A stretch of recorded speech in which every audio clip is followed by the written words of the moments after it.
Cheat Code, Support Strategist, written by Clouds, read by Distracted by Books. Chapter 50, Possibilities. Izuku muttered to himself as he worked, not bothering to stop it, since the only people around to hear him weren't going to be annoyed. So, then if we use that marker and adjust the sensitivity, he jumped when Dr. Shield laughed. You know, Nedzu said you two were impressive, but I just have to say I wasn't expecting you to tackle revolutionary technology in your first week. Izuku blushed. I mean, it's not that revolutionary, is it? Gravity tracking already exists, and all the components are being used in new and interesting ways. Dr. Shield finished. That's what progress is, Midoriya. It's taking something that already exists and changing it to fill a need, just like you're doing for your friend. Izuku winced. I guess you probably think it's insane to work so hard just for one person, huh? I mean, aren't support companies supposed to develop and sell to as many people as possible? To his surprise, Dr. Shield shrugged. That actually comes later most of the time. What usually happens is that you invent something first, then find more uses for it later, because most needs aren't unique. Just look at what Hatsume is working on. Melissa came up with the concept to help panic attacks, and now she's using it to predict a difficult quirk. Imagine how revolutionary those earrings will be in a few years when she figures out how to modify them to other quirks as well and starts marketing them to children who haven't quite figured things out yet. There's a possibility that she could make childhood quirk accidents almost non-existent with the basic tech that she's working on now. Inventions are made to build off one another and grow. It's how we move forward. Izuku bit his lip thoughtfully. May says something like that a lot. Basically, she says that failure is a good thing because every failure helps fuel the next success. Dr. Shield smiled. She's pretty smart. Izuku nodded dramatically in agreement. Definitely. She's amazing. And she knows it, which is even more impressive. Dr. Shield laughed. Just remember that you're allowed to steal some of that confidence for yourself, too. Your work has just as much potential as hers does, you know. For example, let's consider that program you're writing. What do you want to do? Izuku frowned and looked at his almost finished code. It's supposed to track Uraraka's quirk so that we know where she is without having to rely on a GPS tracker, which could be dangerous once she's a pro hero. That's a good base. It will be very useful to both her and her support team when she's a hero, Dr. Shield praised. Now let's start taking away those original boundaries. Who else can your program help? What else can it do? What else could it do? He'd designed it with Uraraka in mind, so could it even be used for anyone else? It was primarily a tracking program, but that was really only useful for people who were going to be teleporting, and there weren't many others. That Izuku knew of, it was only Uraraka, a couple civilians, and Kurogiri.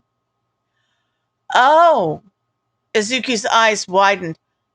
Oh, come up with something good?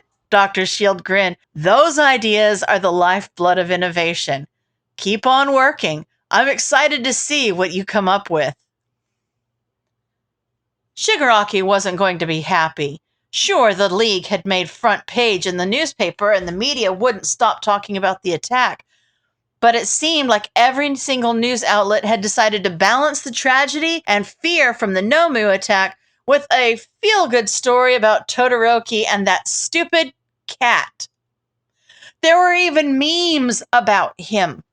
But of course, Shigaraki was a worse attention hog than Mount Lady, so Mineta assumed he wouldn't be content with just that, especially since his most recent tantrum probably meant that Stain had rejected the offer to join. No Stain meant that pretty much the only thing they actually accomplished was the USJ attack, which obviously didn't make them seem competent. Recruiting Stain would have added to their credibility and elevated their status in the underworld, hopefully leading to new recruits in the future. But now that was gone, and all that was left was Shigaraki throwing temper tantrums. Real good publicity right there. Are you really just going to stare at Mount Lady's ass the entire patrol? Jiro snapped. Seriously, if I'd known our mentors were going to work together, I would have gone with someone else. Mount Lady and Death Arm work together all the time, Mineta said sweetly, stalling as he recovered from spacing out. Unlike you, I did my research. Ugh. Jiro sneered down at him with disgust. Stupid little grape. You planned this. He hadn't, but he wasn't opposed to letting her think he put all his energy into peeping rather than spying. Guilty as charged. Aw, don't be like that. I just like you girls so much.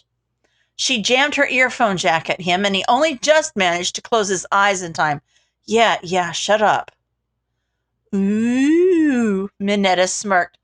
I like a girl who takes charge. Jiro gagged. Gross. I'm going to go get lunch. Don't you dare follow me.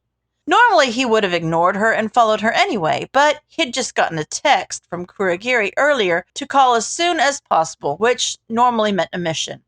There was a chance it was just another side quest from Shigaraki, but it was always possible that the assignment came from All for One, in which case it was best not to ignore it. After checking to make sure Mount Lady wouldn't miss him, he found a quiet alleyway to duck into and pulled out his phone. It rang twice before Kurogiri picked up. Hello. I hope your information gathering is going well. Of course it is. Mineta grinned. I'm not an amateur. I should hope not.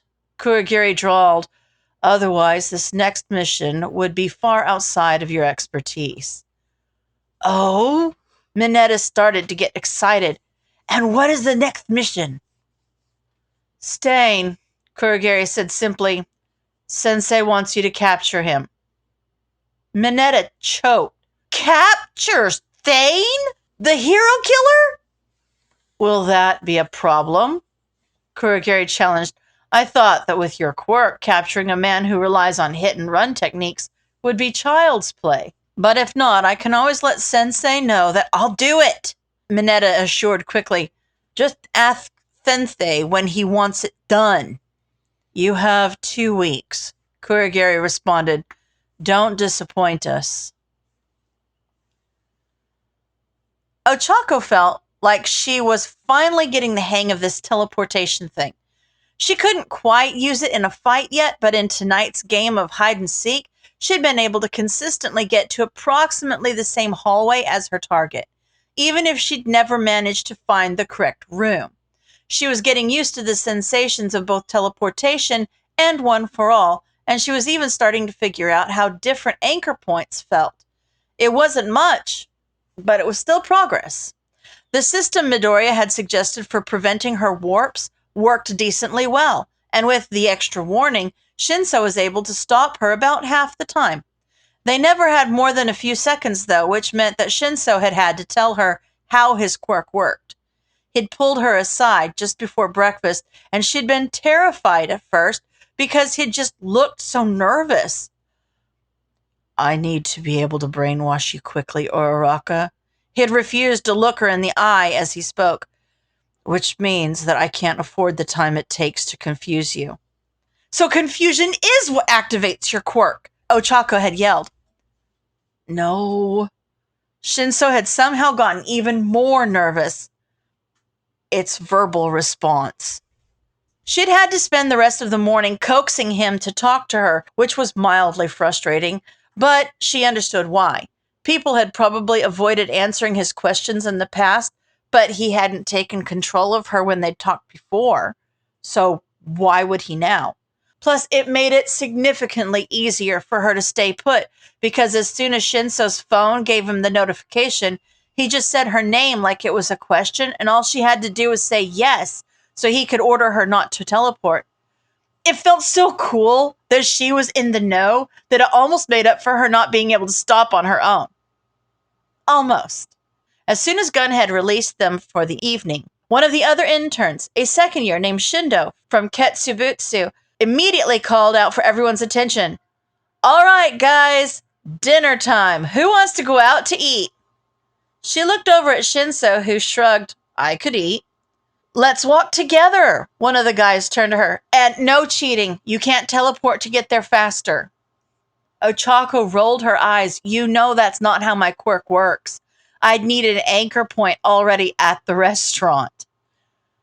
Still, don't worry about her falling behind. Shinso smirked. You remember how strong she is from when she made you eat the mat earlier. The guy groaned as everyone else laughed, and Ochako fell into step with the group. Shinso, right beside her. He was good at making sure the other boys didn't make fun of her, but she was also proving that she deserved to be there on her own right as well. Sure, she still lost more spars than she won, but she did win. It was a good feeling. So, Shindo slowed down so he was walking beside them.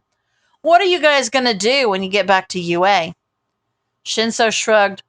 Probably make sure my kidnappers don't destroy more than 30% of the school. Shindo gave them a vaguely concerned look. That's good. What about you, Uraraka? Oh, you know, she gestured vaguely. Don't do drugs, stay in school. Well, that one probably won't work very well, actually. Shinso tried and failed to hold back a snort. Yeah, she'll probably just be here and there. She gets around, you know. Shindo sighed and shook his head. I don't know what I expected. Do you guys have other friends? Are they just as bad as you two? Oh, my kidnappers definitely are. Shinso nodded, and we're working on corrupting the rest. Are you kidding? Half of them are already corrupted. Ochako laughed, not really registering when Shinso got a text. I mean, last month, Mina pulled this prank where a wave of nausea hit her, followed by a wave of frustration when she realized she didn't have a clue where she was. Dang it! Mina was having a blast. Yoroi Musha was way more dignified than she was used to, but it made him fun to play off of. Plus, she was learning a lot about being a hero, although she wasn't afraid to admit that she was just a little bit jealous of Todoroki. He got to meet a cute cat and go viral? Seriously? How is that fair?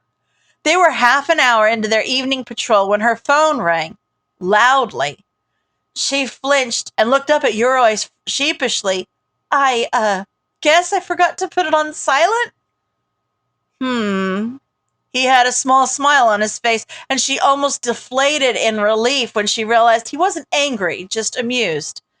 It's a slow night, so you can go ahead and answer it. Perhaps it's important. A hero should always be reachable. Mina nodded and hurried to answer the phone. Pinky here. What can I do for you? To her surprise, Shinso's voice greeted her on the other end. Is Uraraka with you? Uraraka? Mina frowned.